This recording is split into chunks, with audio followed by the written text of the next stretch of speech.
And for more on what it means for the markets, very happy to welcome back into the show Kristina Hooper, Invesco Chief Global Market Strategist, joins us here. And Kristina, thanks again for taking the time to chat. I mean, obviously no shortage of topics to get into here after hearing from Jay Powell yesterday and again today. But what do you make of, I guess, his kind of accelerated shift off tapering here, and then also the shift away from viewing inflation as maybe a backseat issue to being very much top of mind? Thanks for having me. And I should start by saying I would have expected Jay Powell to say this last week. But then the environment changed dramatically because we learned about the Omicron variant. And so I don't think it was necessarily the appropriate approach now that we know there is a variant out there that is far more contagious. I mean, there's still a lot of uncertainty around it, around how well vaccines protect against it.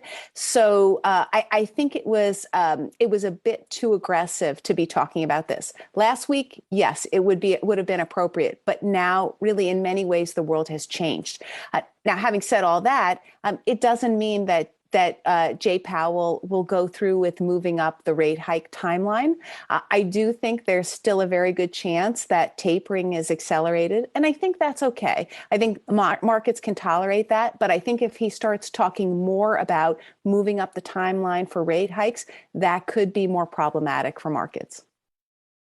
Kristina, good to be with you here. I want to talk to you about the volatility seen in the bond market, because the bond market's knee-jerk reaction to those comments from Powell yesterday were to kind of price in an accelerated time for those rate hikes. Doesn't mean they're right, but I'm just wondering, because we've seen all this elevated volatility in the bond market, not so much in the stock market. Does that give you any concern for risk assets here? Well, it doesn't give me that much concern for risk assets, because I always think that markets are a voting machine in the short run, and they're only a weighing machine in the longer term. So we can have those kind of knee-jerk reactions, and we shouldn't read too much into them. I also think the 10-year Treasury yield has often been a far more accurate gauge of fear than the VIX, but it doesn't necessarily mean that the fear is justified. It's just where we are today. And again, it was quite a surprise. I think of Powell's comments yesterday as something akin to his Bernanke moment, going back to May 2013 and Ben Bernanke's statements. But again, I don't think we should worry too much about this environment. We have to take a step back and realize monetary policy is still incredibly accommodative. Even if the taper is accelerated dramatically, monetary policy is still incredibly accommodative. And by the way, the fundamentals of this economy are very good. But we do have a big unknown, and that is this new variant. And so we should expect volatility. We should expect wild swings in the bond market and the stock market. It is a big unknown, but it almost seemed like Jay Powell wasn't that concerned about maybe seeing a repeat of what we saw in 2020. And I suppose there's a lot of medical reasons, and we've heard from the experts there, to maybe think that. When you think about the market reaction here, though, too, when we're talking about inflation, it's interesting to see 5-year inflation break-evens actually come down. And you think about Jay Powell coming off his transitory stance. Interesting to see those kind of moves there. If you do think maybe he's saying inflation is not just transitory anymore, but the market seems to be thinking otherwise. I mean, how do you kind of invest around some of these shifting takes when you look at the sectors that led the way in 2020, 2021, and what you're expecting, I guess, for next year? Well, that's a really interesting point. And that could give us some insight into why Jay Powell made the statements he did. Keep in mind, there are a variety of forces over time that can exert downward pressure on prices, on inflation. They include innovation, demographics, globalization, and central bank credibility. Central bank credibility comes from talking, and of course, markets believing.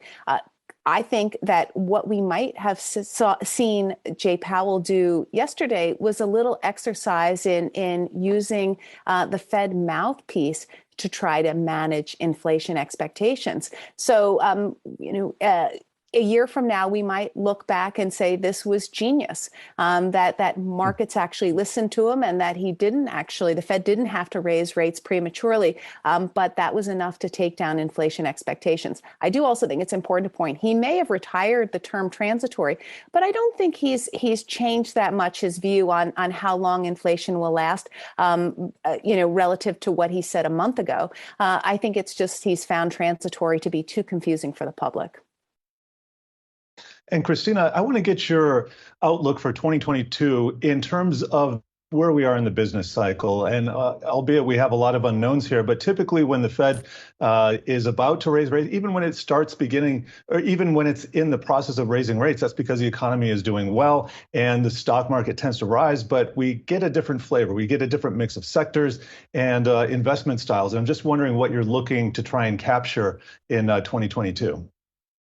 Well, I think what we're going to see in 2022 is a deceleration in growth. So we can think of it as that component of the economic cycle that is characterized as something akin to a slowdown. That doesn't mean that we're heading into recession anytime soon. This phase can last a very long time. Right now, we're seeing above trend growth. That's likely to continue and then start to decelerate earlier, probably in 2022. And that's okay. In that environment, risk assets can still perform well. And as I said, this phase can last a long time. I mean, I guess in the short term here, when you kind of look at some of these risks, would you fall into the same camp that it sounds like Jay Powell's in regards to maybe this being a short-term blip in fears that we saw basically every time we have a variant that pops up? People don't know what that looks like. But I mean, when you look at the statistics and the data here in the market, it doesn't sound like you're seeing any serious indications of warning signs right now. Well, we did hear a few concerning things from pharmaceutical company leaders yesterday, that maybe existing vaccines might not protect against it. And I certainly think that contributed to some of the negative sentiment in markets yesterday. But nobody really knows any of the answers just yet, and it's going to take weeks and weeks for us to find this out. So as we hear data points, tidbits of information, it's likely to contribute to pretty big swings in markets.